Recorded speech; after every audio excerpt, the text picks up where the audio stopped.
दोस्तों नमस्कार। मैं मुकेश उदैनिया आप सभी का सीधे बोल में स्वागत करता हूं और आपसे अपेक्षा करता हूं कि आप चैनल को सब्सक्राइब करें।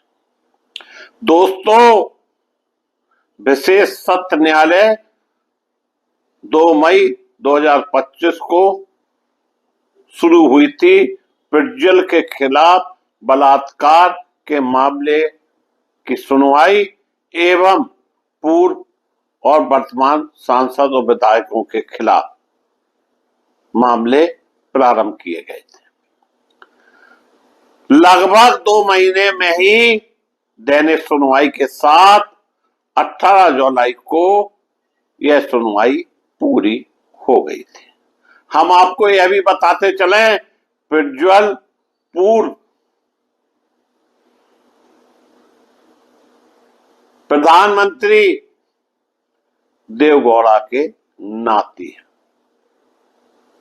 और उन्होंने पूर्व प्रधानमंत्री के ऊपर ऐसी कलई पोती कि वो अब जवाब देने में अपनी असमर्थता व्यक्त कर रहे हैं।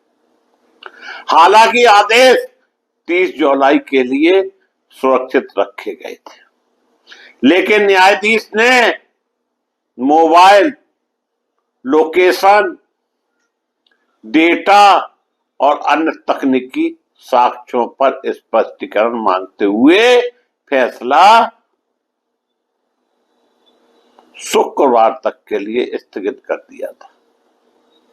वरिष्ठ अधिवक्ता अशोक नायक और बीएन जगदीश इस मामले में विशेष सहकारी अभियोजक थे। न्यायाधीश संतोष गजानन भट्ट ने मुकदमे की अध्यक्षता की। विशेष सरकारी वकील अशोक नायक ने पत्रकारों को बताया था कि अभियोजन पक्ष ने 26 गवाहों से पूछताछ की और 1 से 80 दस्तावेज जमा किए गए।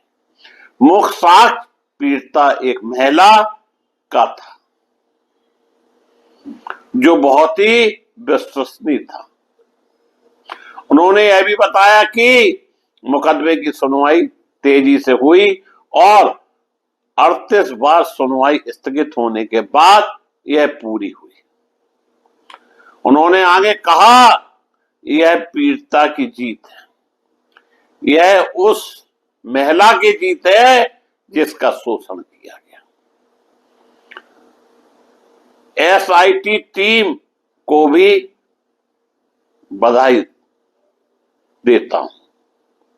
हमने न केवल मौखिक साक्ष्यों पर बल्कि डिजिटल साक्ष्यों, तकनीकी साक्ष्यों, डीएनए रिपोर्ट और एफएसएल रिपोर्ट पर भी भरोसा किया। बलात्कार के दौरान पीड़ित द्वारा पहने गए कपड़ों की भी पहचान की गई। कोई भी साक्ष्य छोड़ा नहीं गया, हर साक्ष्य पर पैनी नजर रही। और जांच अधिकारी आईओ की बहुत बड़ी भूमिका होती है दोस्तों। 3-4 साल बाद भी उन कपड़ों को जब्त करने में सफल है। ये बड़ी बात है कि एक लंबे अंतराल के बाद कपड़ों को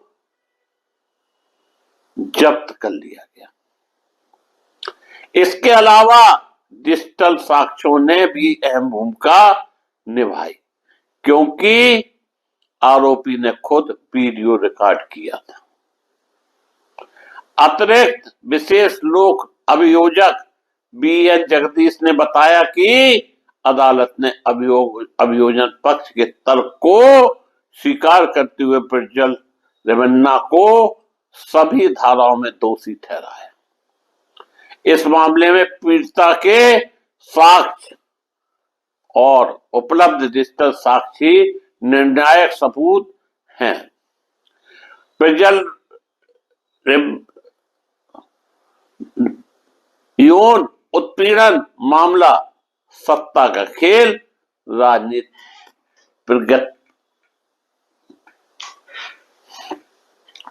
दोस्तों, हम आपको यह भी बताना चाहते हैं, सितंबर 2024 में आरोप पत्र दायर किया गया था। एसआईटी ने दिसंबर 2024 में 1 से 13 गवाहों के साथ 16 से 32 पन्नों का आरोप पत्र दायर किया था।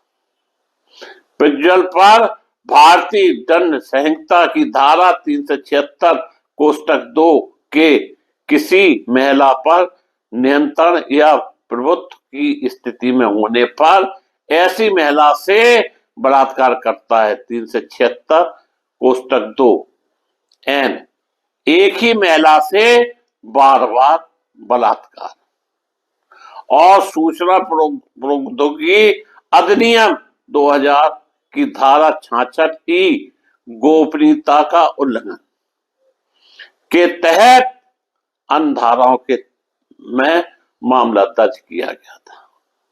आरोप पत्र में आरोप लगाया गया कि पीड़िता के साथ 2021 में आरोपी द्वारा 2 बार बलात्कार किया गया था। एक बार परिवार के हसन स्थित आवास पर और कुछ दिनों बाद परिवार के बेंगलुरु स्थित बस बनगुंडी स्थित आवास पर। कथित तौर पर आरोपी ने पहली बार वीडियो रिकॉर्ड किया था।